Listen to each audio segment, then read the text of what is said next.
2024년 6월 21일 금요일입니다. 오늘 로마서 강해 45번째 꼭지 로마서 11장 13절에서 21절까지의 말씀입니다. 먼저 말씀을 함께 봉독하시겠습니다. 내가 이방인인 너희에게 말하노니 내가 이방인의 사도인 만큼 내 직분을 영광스럽게 여기노니 이는 혹 내 골육을 아무쪼록 시기하게 하여 그들 중에서 얼마를 구원하려 함이라. 그들을 버리는 것이 세상의 화목이 되거든 그 받아들이는 것이 죽은 자 가운데서 살아나는 것이 아니면 무엇이리요. 제사하는 처음 익은 곡식가루가 거룩한즉 떡 덩이도 그러하고 뿌리가 거룩한즉 가지도 그러하니라. 또한 가지 얼마가 꺾이었는데 돌 감람나무인 네가 그들 중에 젖붙임이 되어 참 감람나무 뿌리의 진액을 함께 받는 자가 되었은즉 그 가지들을 향하여 자랑하지 말라. 자랑할지라도 네가 뿌리를 보존하는 것이 아니요 뿌리가 너를 보존하는 것이니라. 그러면 이 말이 가지들이 꺾인 것은 나로 젖붙임을 받게 하려 함이라 하리니 옳도다. 그들은 믿지 아니함으로 꺾이고 너는 믿음으로 섰느니라. 높은 마음을 품지 말고 도리어 두려워하라. 하나님이 원 가지들도 아끼지 아니하셨은즉 너도 아끼지 아니하시리라. 이스라엘은 왜 꺾인 가지가 되었을까? 이스라엘은 왜 꺾인 가지가 되었을까? 이런 제목으로 오늘 본문을 함께 묵상하시겠습니다. 상고해 보시겠습니다. 이스라엘은 왜 꺾여졌겠습니까? 하나님께 대한 그릇된 마음의 태도 때문입니다. 구약성경의 마지막 책이 말라기서죠. 말라기서 1장 2절에서 하나님께서 이렇게 말씀하십니다. 내가 너희를 사랑하였노라. 내가 너희를 사랑하였노라. 그런데 이스라엘 사람들은 이렇게 대꾸합니다. 주께서 우리를 어떻게 사랑하셨나이까? 이것을 제식으로 표현해 본다면요, 하나님께서 저희를 사랑해 주셨다고요? 하나님께서 우리를 사랑하시는데 우리가 이 고생을 하며 살고 있습니까? 우리가 그 많은 역사의 질곡을 겪었는데 그게 하나님께서 우리를 사랑하신 결과입니까? 이스라엘 사람들은 그렇게 묻고 있는 겁니다. 그러면은 이스라엘 사람들이 그렇게 망하게 된 가장 근본적인 이유가 무엇입니까? 하나님의 말씀 전체가 어디를 지향하고 있는지 그걸 놓쳤어요. 성경이 계속해서 지향하고 있는 점은요, 체다카와 미슈파트입니다. 체다카와 미슈파트. 하나님께서 아브라함을 부르셨잖아요. 아브라함을 갈대 우르에 살던 아브라함을 부르시고 그를 부르신 목적에 대해서 하나님께서 아브라함에게 이렇게 말씀하십니다. 창세기 18장 19절이죠. 내가 그로 그 자식과 권속에게 명하여 여호와의 도를 지켜. 하나님께서 말씀하시는 삶의 방식이죠. 여호와의 도를 지켜 의와 공도를 행하게 하려고 그를 택하였나니, 의와 공도를 행하게 하려고 아브라함을 택하였다고 말씀하십니다. 그리고 의와 공도를 행하는 그 삶을 하나님의 방식으로 살아내는 그것을 자식과 권속에게 명하도록 하시기 위해서 아브라함을 부르셨다고 말씀하십니다. 그래서 마태복음은 예수님을 가리켜서 아브라함의 자손이라고 말씀하시잖아요. 그 아브라함이 가졌던 신앙의 맥락에서 예수님께서 서 계신다는 말씀이죠. 그러면은 이 의와 공도가 무엇인가? 의로 번역된 말이 체닥하고요. 공도로 번역된 말이 미슈파트입니다. 체닥하와 미슈파트. 체닥하와 미슈파트. 체닥하는요, 하나님의 말씀으로 내면이 재구조화된 겁니다. 우리는 태어나면서 부모님의 영향을 받고 친구들의 영향을 받고 선생님의 영향을 받고 또 내 경험에 의해서 깨달은 바로 인해서 내면 세계가 만들어지죠. 그런데 그 가운데는 하나님의 말씀과 일치하지 않는 세상 것들이 많이 들어가 있죠. 그런 것들을 다 제하고 하나님의 말씀에 일치하도록 우리의 가치관을 재정립하고 가치관의 기초가 되는 무엇이 진실인가 하는 진리를 재정립하고 그리고 진리를 좌우하는 세계관을 재정립하는 겁니다. 하나님의 말씀과 일치하도록 재구조화하는 겁니다. 그게 체득화예요. 그렇게 된 상태, 하나님의 말씀에 일치하도록 재구조화된 내면 세계가 체득합니다. 미슈파트는 무엇인가? 이거는요, 사회적 정의예요. 사법적 정의. 이 체다카를 가진 사람을 가리켜서 성경은 의인, 짜딕이라고 부르거든요. 짜딕과 짜딕이 만났는데 이게 거기에서 이익이 충돌하면은 서로가 갈등할 수 있잖아요. 그때 권리의 경계선을 정하여 주는 것이 미슈파트입니다. 사법적 정의예요.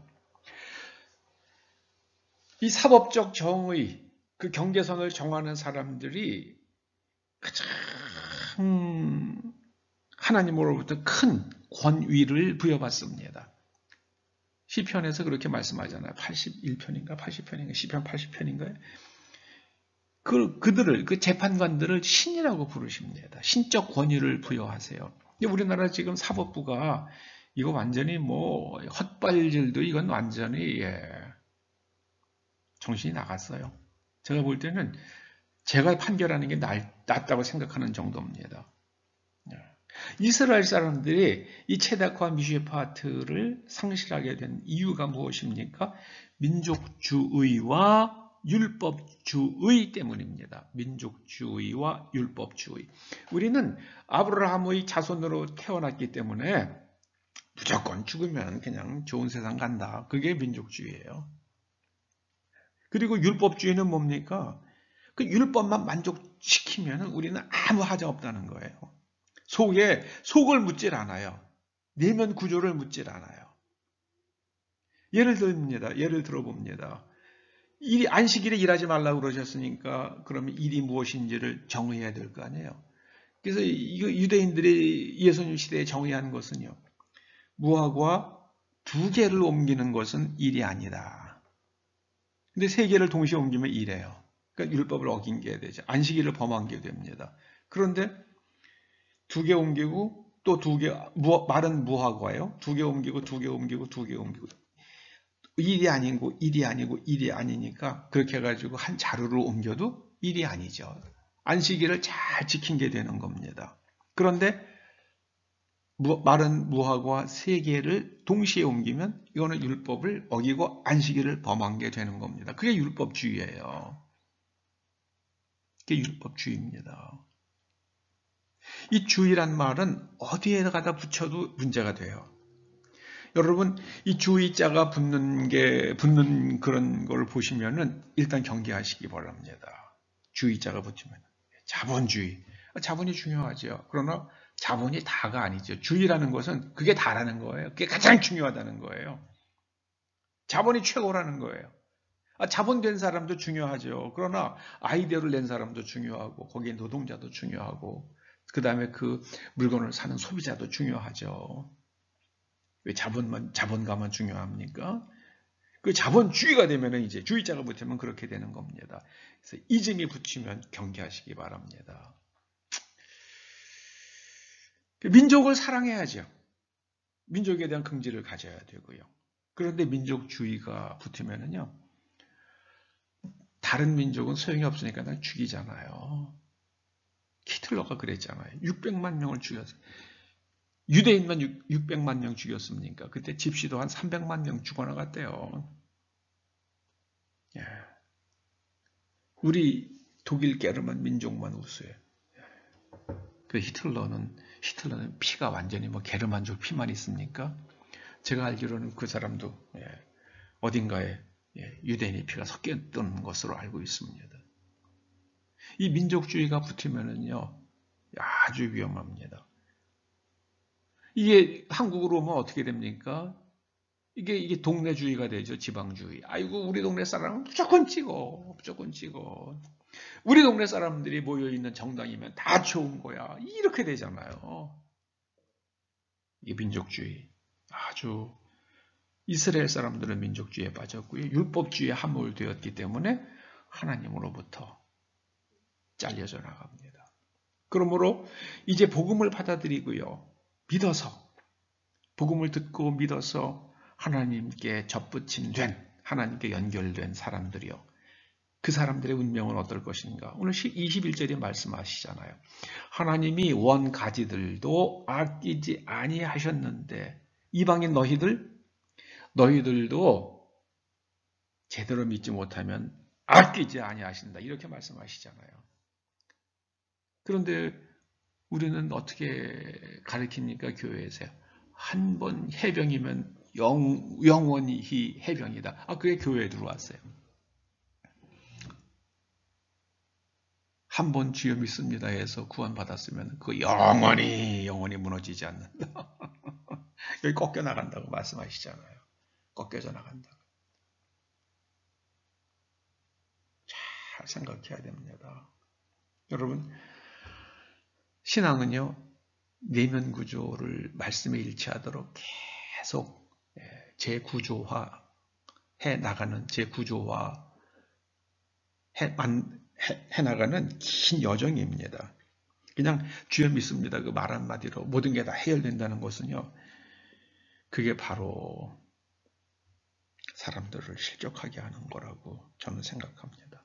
예수님께서 말씀하셨잖아요. 주여 주여 한다고 다 천국에 들어가는 줄 아냐 이 사람들은. 그러셨잖아요. 예수님께서요. 우리가 잘 하나님의 말씀을 잘 새겨드려야겠습니다. 주의 이름을 부른다는 것은요. 정말 거기에 일치되고 거기에 그 주의 이름을 부르는 주님을 주님이라고 부르면 나는 거기에 종이 되어서 철저하게 순종하는 그 삶을 살고 있는 상태를 말합니다. 그냥 한번 주여 믿습니다 한 걸 말하는 게 아니에요. 주의 이름을 부르는 게요.